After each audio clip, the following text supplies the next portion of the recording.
Hello and welcome to Gutter Farms.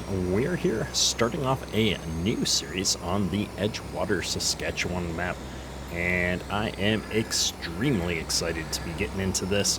I spent quite a bit of time in the last couple of days getting all of our equipment set up. This is our field here on the left and our farm. I thought it'd be a great way to start things off, just kind of driving into the farm, checking out some of the scenery. We've got an amazing map here for this series. I'm sorry, I can't wait to get started. So we're gonna be diving right into things today. We've got this field right across the way here that I believe is ready to harvest here. This should be one of the new crop types on this map. This is our flax, and it is indeed ready to harvest. So that's what we're going to be doing today. If you haven't already, go ahead and watch the map preview that I did on this map. I kind of go over some of the new crop types and mechanics. We'll obviously be jumping into all of that and checking it out during the series. But if you want to kind of see what this map is all about, I'll put a link to that video somewhere on the screen here if you're on PC, and you can go check that out. We've got some nice stuff here with the sheds and placeables. These are all things that I think BC Bueller released these on the mod hub a while ago, but some nice detail here. So we're going to try and actually, put our equipment away and stuff as we're playing. We do have a little bit of an equipment tour we'll do here. I've got a John Deere 9610 with a nice pickup head here. We are going to be doing some swathing, which is one of the new mechanics on this map. And then I've also got the amazing Kenworth W990 that Northwest Mods and Edits sent over to me. Even has my logo on the door, so I'm really excited to put that thing to the work here, which we will be doing in this series. I figure we are up in Canada, so I've got a double trailer here just to try out. There's a couple different styles of this. I went with the pup pole style. I think that we'll be finding a use for leaving one trailer at a different end of the field than the other at some points. I don't know. We've got quite a few bigger and oddly shaped fields on this map. And then wrapping up our equipment tour. Actually not. We've got more equipment out back we'll have to look at. But I've got a Versatile here, 2375. Thought this would be a fun mod to try out. And then back here, we've got our Massey Ferguson Heston 9635 Swather. So I'm looking forward to really putting that thing through the paces. We've got a grain cart. We've got a Best Way sprayer here. I think this is Owen Swimby maybe that put this out. No, that doesn't sound right. Yeah, maybe. Man, I can't remember. I'll have to look that up. But this came out recently, or it came out a little while ago, and it got re-released over the holidays here. So I'm looking forward to trying that out. And then we've got Julian F. Modding's White Field Boss here that I just couldn't help myself. I don't know why. I love this tractor, so we're going to be using this as kind of our smaller get things done tractor. Since we're here, I'm going to go ahead and pull out this grain cart just to get it out of the way. We're not going to need it just yet because we got to get our swathing done first, but I figure if I get this out of the way, I can probably get that swather out here as well. So I'm going to just move this over here. We're going to be getting to all of this today, I think. And this swather's got a pretty nice interior on it too. All the controls move and such, and it turns on a dime, so we can get right out of here, no problems. And I thought our header here, we do have a header for the combine as well, because we'll probably be doing some peas and lentils. We are up in Saskatchewan, and we've got all kinds of new crop types. We've got a nice Landau VT over there. And then that's right back here, we've got some extra equipment. We've got our Bobcat here with the forks on it, so we'll be able to load some pallets and do different things. I've got the header here for the swather, which is what we've come back here for. And then over there, we've got our nice Case Precision Disc drill. So we're going to be using that to put all of this different crops in. I don't think we're actually going to need a planter in this series. I think just about everything we're going to be doing is going to come from a drill. So we'll be making that change up from our typical style here. And we are going to be leveraging a bit of course play and auto drive in this series. It's been a while since we've done that, and we got some pretty big fields here that we're going to want to use. So we're going to be, I think, tackling that straight out of the gate here for this swather. Because even going at full speed, I think this is going to take a minute to get through this field. So we just pop open the worker menu here. I'm going to go ahead and create a course play field work job. I'm going to set my target position to essentially where I am now. I'm going to mark this field. Now, all of these two are one field, but they're two separate pieces. And you can see here, occasionally course play is picking up the other part of this field, which isn't even our field. So we'll have to kind of sort our way through some of those issues. We may get a roller and add a little bit of definition between these. But for the piece that we're going to start off with here, we're going to go ahead and select this with course play. Everything should be good to go. We're going to be using one tool here, and I'm going to take 3 headlands off, I think. I'm going to leave it on smooth corners. I don't know exactly what's going to work best here. This is the first time I'm using this particular implement, and so we're just going to hit generate and see what happens. I don't actually have a problem with going at a slight angle because we don't really have rows and things to worry about. So if that's what course play wants to do today, we're gonna for once actually just take the course that it recommends. Now the starting point is way over there though. I would have loved to see the starting point be over here where my target position is. It's not a big deal. We will just swath our way over there and do a little bit of this by hand. Now this thing is a little bit of a loud implement, so we're gonna try and zoom out away from it just a little bit. We could, I suppose, go in cab here too. Let's give that a shot. There we go. This head is quite wide here. I'm at a 60 field of view. I think I'd have to go a little bit wider to comfortably do a lot of this in cab, but we might as well start here and see how it goes. I just passed that course play point, so I'm going to keep going just a little bit here. And then we're going to shut this down because what I want is to keep as much of this as possible with the course play course, because we're going to come back over this swaths with the combine to pick up the flack, and that's also going to put out straw.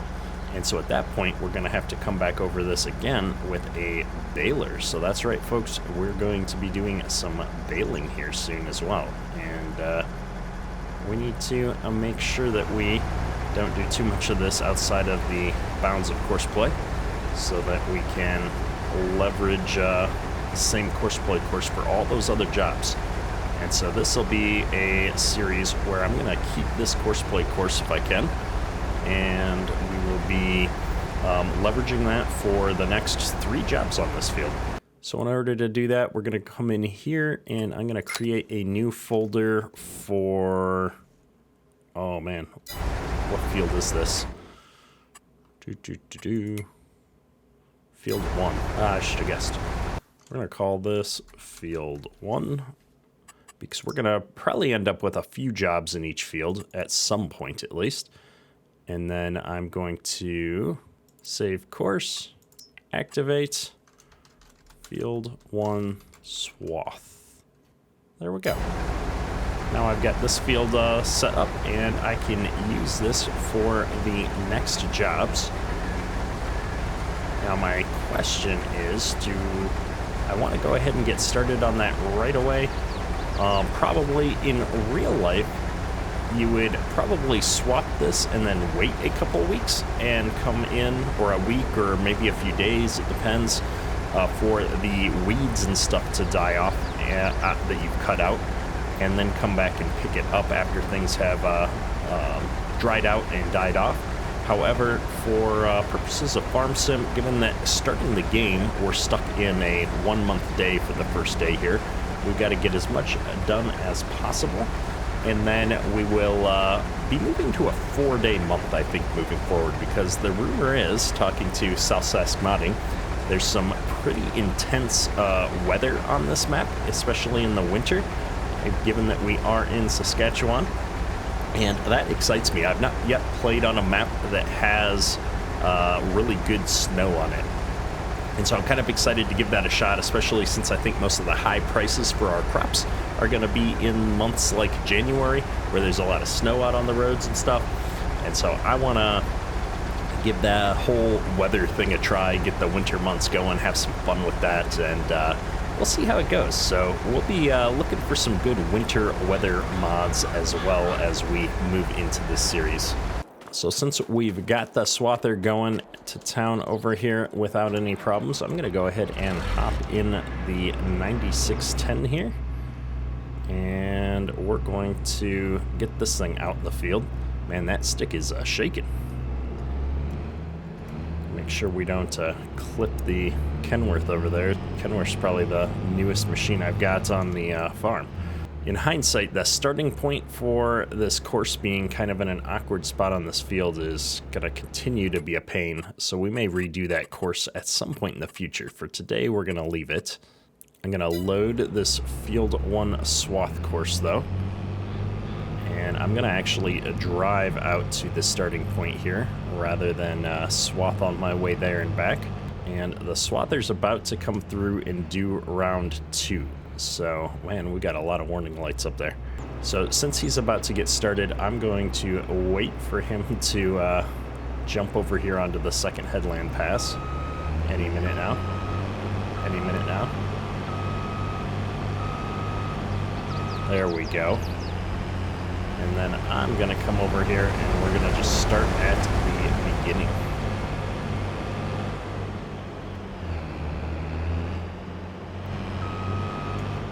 Now, I do have crop destruction turned on, so I'm trying to be very careful not to drive through all of this. And one of the things that I forgot to mention, I think, in the video, but Swathing is giving a 20% yield bonus on this map. So that's one of the reasons why we're going to be swathing pretty much all of the crops that we can and using the pickup header wherever possible. I'm not sure which crops can be swathed all together now, to be honest, but we'll figure that out. And as you can see, we are now picking up this flax, and a bunch of the flax is going into the combine, and then we're getting flax straw out the back, which is a little bit different texture, different color, and so I'm super excited by that. We've got multiple different new things going on here between the equipment and the crops and the mechanics, so this is exciting. And it's going to give me an excuse to actually use, I think the Vermeer pack is what we're going to use for our baling stuff. We haven't done too much baling yet, and we missed that little bit. I'm going to stop this course real quick. I'm going to back up, and we're going to try and actually pick up this little bit in such a way that I leave my straw where it needs to be.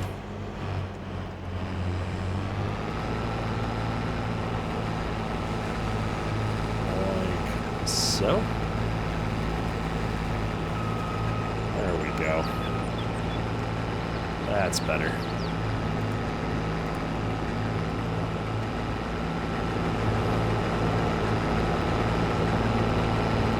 We'll just get this guy right back on the course, hopefully. There it is. So the good part here is we're not going to fill up on the flax in the combine too quickly. It doesn't appear to be a very voluminous crop. However, part of that is also our precision farming yields are pretty low here, it looks like. So I can't wait to experiment with that.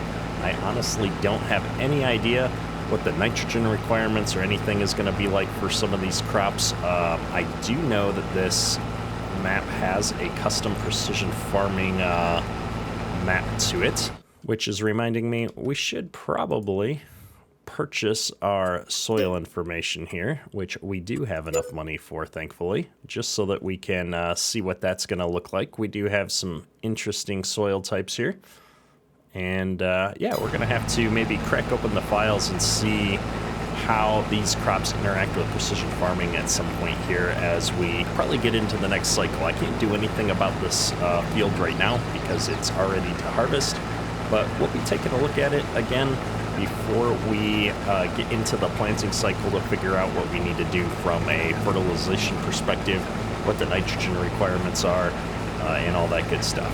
I love this combine's just bouncing along here. With these two machines going here, I think we're going to be good to go with course play. I think what we need to do is now get our grain trailers set up and get this grain cart out here as well. We are going to need to unload this flax at some point. And so that means getting this wonderful Kenworth out of the shed here and hooked up to the trailers. This truck, I used it on a live stream here on last night, and it was an amazing truck. I'm loving this truck a lot so far, and I can't wait to put it through its paces. We hop in cab here for a moment. You can see we've got a wonderfully detailed interior, including the sleeping portion of this, which is really nice. We even got our own little microwave back there, so that's going to be nice. And then we're all hooked up to the trailer here. We're going to go ahead and pull this setup around. I think I'm going to actually probably bring it out to the other driveway on the field. We're going to park it out on the headlands out here, I think. So let's see if we can figure out how to get over there. If I'm not mistaken, we've got a driveway entrance right up here somewhere. Here we are. So I think what I'm planning to do here is pull this thing right back in on the headland facing back towards the farm. That way my tarp will be on the appropriate side and we can load things up kind of right here, and then I can just pull right back into unload by the augers and stuff there. So let's get our tarps all opened up. Maybe we'll pull it down here a little bit, put it right in that low spot so we can get stuck, and yeah, go from there. Oh, looking good. Oh, this white's got a great startup sound. I'm liking that as well. And this mod also has a very nicely done interior on it. Lots of gizmos and gadgets. We've got our GPS screen. We've got our spray controls. All the levers work. I'm loving it. I have to say, when we get our hands on mods with decent interiors and stuff, sometimes it is actually quite a bit of fun to go in person here and do things. The sounds are pretty good in this thing as well. Trying to think about the best way to get over here and unload the combine. He's coming around on his second pass, so I think what we'll do is try to get over here and turn around behind him as he comes over on this second headland pass, and we'll follow him around, see if we can unload on the go. The nice thing about this pickup head is that it's nice and narrow, so I shouldn't have too many problems running into the combine here. Unloading around a curve might be a little tricky. We're going to have to go to the external view, and I'll catch up with him after we make the turn. That Swather is figuring things out. It looks like he's about to start going on the up and down rows here. You know, for simplicity, I should probably just wait until we get around this corner to start unloading. But when have I ever done things the easy way? Gotta put our skills to the test. We have failed the test.